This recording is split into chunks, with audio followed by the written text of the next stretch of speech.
Welcome, everybody, to the Bako Motorsports Power Hour, the forum for local motorsports action here in Kern County. And I'm Louis Amistoy, your host. I'm with the Bakersfield Californian, and I'm joined now by Grumpy Griff. Mike Griffith. He's grumpy today. Grumpy? Are you grumpy today, Mike? No, today's a good day. Mike, the racing reporter at the Bakersfield Californian. We got a lot going on today. We had a big weekend last weekend with some interesting events going on. We had the NHRDA. Is that right? Yes, National Hot Rod Diesel Association. They're out at Auto Club for most of the race. We'll show some of Tom Mock's great photos.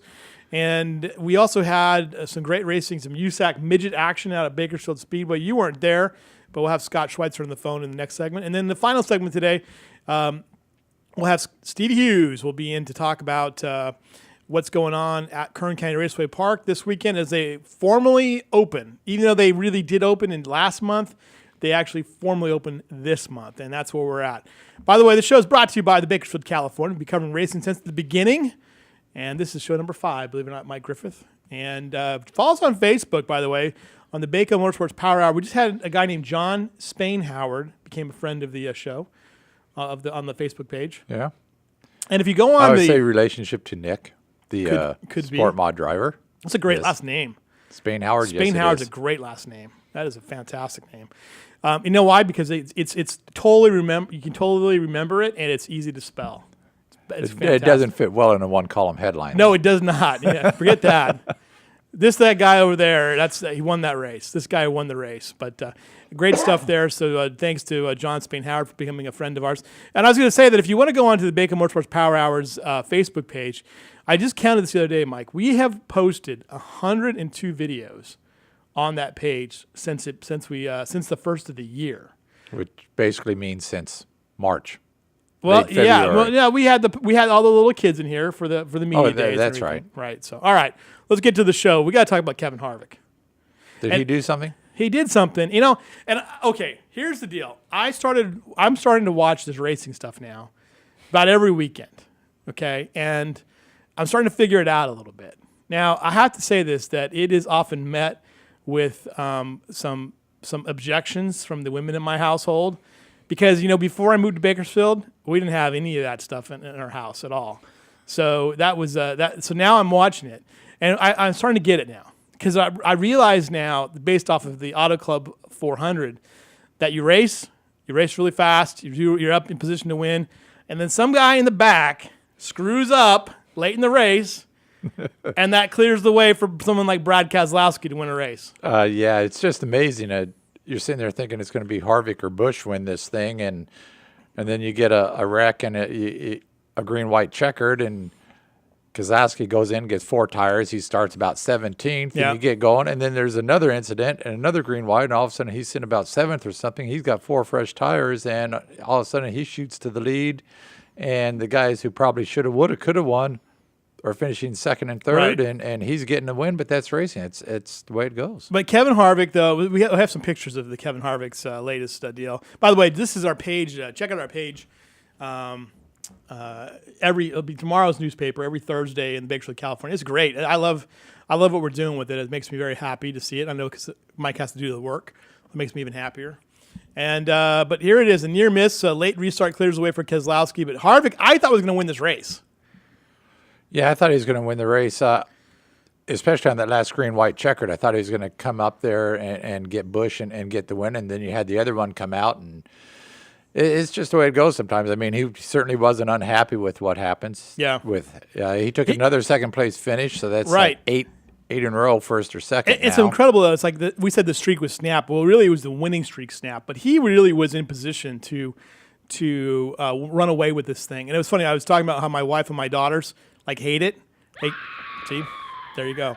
But my wife was kind of coming around to it at the end, where I said, well, here's what's going to happen, and here's how it's going to. I was actually sort of intelligently explaining it to her, and then she's like, okay, once it was over, she said, can you turn the channel now? Back to something else.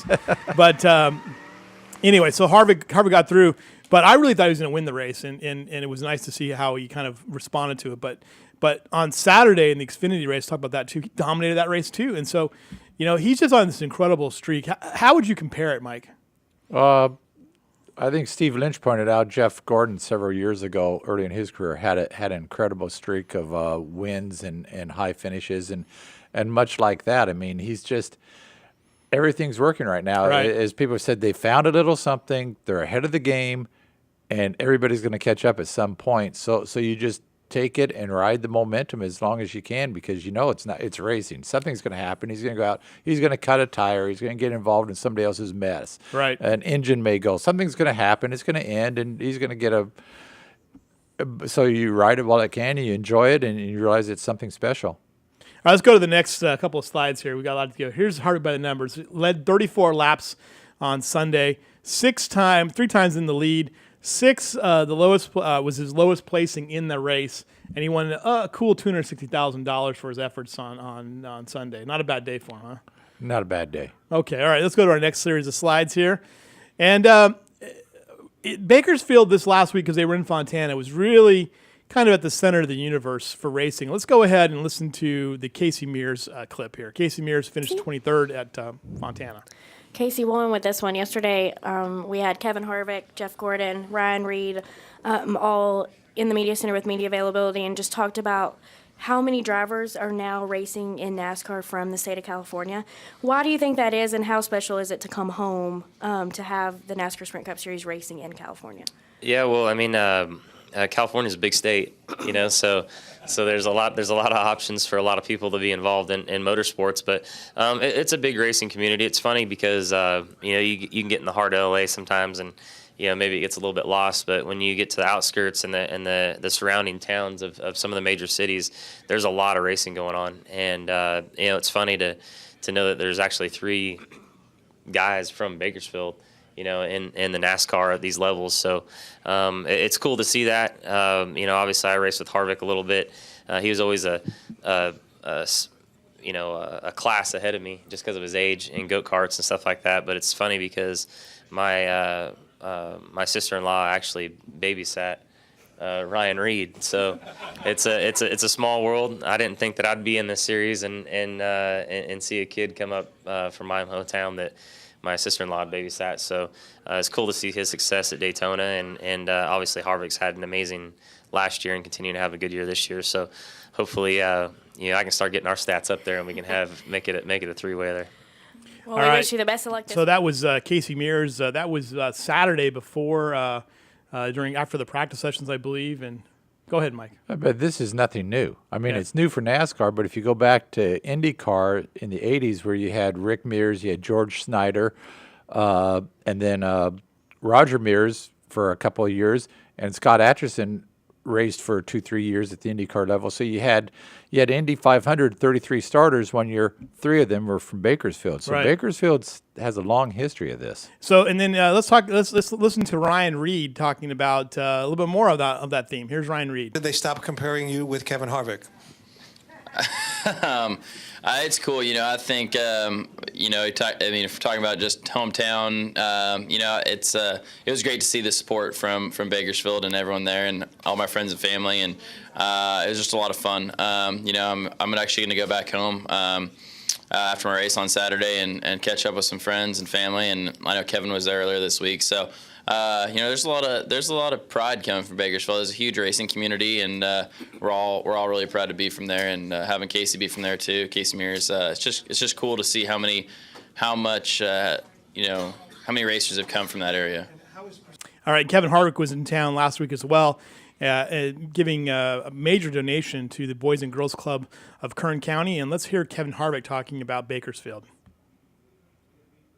In second place. Yeah, just really proud of everybody on my team. Actually, sorry. I mean, we fought through a day of, This is actually Kevin had a little bit talking of trouble about at the beginning of the the race. They reaction to the rebounded race. So and this is Kevin's reaction got to us the out race in the lead, and that's Friday, the great part Sunday. about an experienced group like that is they just come right back and fire off and forget what happened last week. So that's what this team is made of. I hate that the 41 wasn't able to hold on for the win there. I'd have loved to see those guys get their first win, but just never know how the strategy is going to play out here. There's so many cars on the lead lap that you just didn't want to get buried in there. And one little bad move for Brad, and he would have been stuck in the middle of that traffic, but it all worked out for him. And then the second restart, he was in prime position up on the outside with fresher tires. So just, great race and a lot of, like Dale said, a lot of fun to be a part of it. Well, it was a great race, and it was certainly a lot of fun to watch. Probably one of the better races at Auto Club Speedway. But the takeaway from a lot of those guys from Auto Club Speedway was the fact that they loved the crowd. It was a full crowd there, a big sellout crowd. I mean, I know they reduced the seating a little bit, but a lot of positive energy, including from Dale Earnhardt Jr. Yeah, they've had the problems with the drawing a crowd to Auto Club. A couple races a year, and then they had races at the wrong time. Labor Day weekend is not the time to be racing in the Inland Empire unless you like 100-degree weather and smog. Right. So I think they've got a pretty smart race. Early in the year, race once, and it seemed to work out. All right, Kevin Harvick finishing second, still first in the Sprint Cup standings. Casey Mears is still in the top 15, and even with the 23rd place finish. I know he got a little sideways at the end of the race and was in the top 20 there for a while. He actually qualified, I think, 37th at one point. He started the field way back in the field, moved his way up, and then had a little issue at the end. Here's the schedule. They're going to be at Martinsville this weekend, and then they have the Easter weekend off, and then before they go back to Texas Motor Speedway, and then Bristol on the 19th, and then Richmond on the 25th. And let's keep pressing along. So then, again, the Xfinity Series, he was the winner on Saturday, just a completely dominating performance. I think he led like 100 laps in that race for Kevin Harvick. Ryan Reed finished 10th, though, still third in the Xfinity standings, and he's doing a great job. And that was I call it racing in class. Look at he led all his Roush Fenway teammates with a 10th place finish. So good job for Ryan. All right, let's keep going. All right, here's my favorite thing I like to do every week is 4 things that Mike Griffith has to react to. 4 things. The number seems to change from week to week. Okay, here you go. Number 1. Here we go. One race in the world to see. You just what would it showed be? Formula One cars. I did. That must be left over from Logan. What would be the one race you would want to see in the world? I'd probably like to go see a stage of the Paris to Dakar, the off-road rally. Yeah, that'd be kind of fun, huh? All right, Yeah. all right, that's good enough. All right, number 2. Here it is. Look at this. I knew it would be 4 lanes or 2 lanes for drag racing. 2 lanes. 2 lanes. Why don't you like the 4-lane concept? I mean, it's a nice little. I'm on a high thing. right now, and by they the did way. that. You know, years ago, Fresno. Did they? Well, Back didn't they in do the it at day, Formosa 60s, one time? Didn't they do like? Yeah, I think they had 4 wide at Formosa once too. So you could do 4 wide, and when you had 14 bajillion cars and a lot of competitors, that makes sense. You got basically 16, 18 fuel cars at an NHRA event qualifying for a 16-car field. That's 8 to 9 pairings in qualifying. Right. 16 minutes maybe, and qualifying's done with no oil downs. You go down there, you got 4 pairings. It's over in 8 minutes. I don't know. Yeah. It's a little too much. I like my nitro spread out a little more than 4 at once. Okay. All right. Good enough. This is John Force's new car, the new kit, according to John Force. New racing body. Love it or hate it? They all look the same. I'm ambivalent. They don't look like anything, so they're They fine. just- they're just there, huh? They're there. Ford, Chevy, Dodge, Toyota, whatever. Right. Put different stickers on it. Call it a Ford Chev or something. I don't All right. know. Number 4. All right. By the way, John Hale's looking forward. Our nostalgia funny car buddy. He did well. I was looking at that. Just skip back to the other one for a second, Chris. Actually, okay. Yeah, John Force's. There's John Force's car. And he beat Mr. Force to get to the Hale's finals. up there, and you look at the guys who were leading. Dale Worsham. You got John Hale. You've got Ron Capps, who favored one of my tweets today. All these guys who have raced at Formosa are doing well this season. So it's Good for them. it's good for them. All right, number 4. Here's Jeremy Clarkson, by the way, who has been sacked for punching a producer when they would have. The producer wouldn't serve him steak and chips. Jeremy Clarkson is the host of the most popular car motorsports show in the world, BBC's Top Gear. He's very politically incorrect. Should he have been sacked? Mike Griffith. You can't punch somebody for not serving him steak and chips. If Jeff Evans without a steak for like 6 weeks. Well, Jeff Evans doesn't eat steak anymore. but Jeff Evans would probably punch somebody if he couldn't get a steak back in the day. That's right. I don't watch it. You don't watch it. You should watch it. It'll change your I life. don't watch it. I've watched bits and pieces of it. But he was sacked today officially. His contract was not renewed. So That's the end of the era for Top Gear, BBC's Top Gear. The most watched nonfiction show in the world, by the way, is Top Gear, and they do some interesting things with cars. All right, we'll take a break. We'll be right back with the folks at Bakersfield Speedway right after these messages here in the Bako Motorsports Power Hour, brought to you by the Bakersfield, California.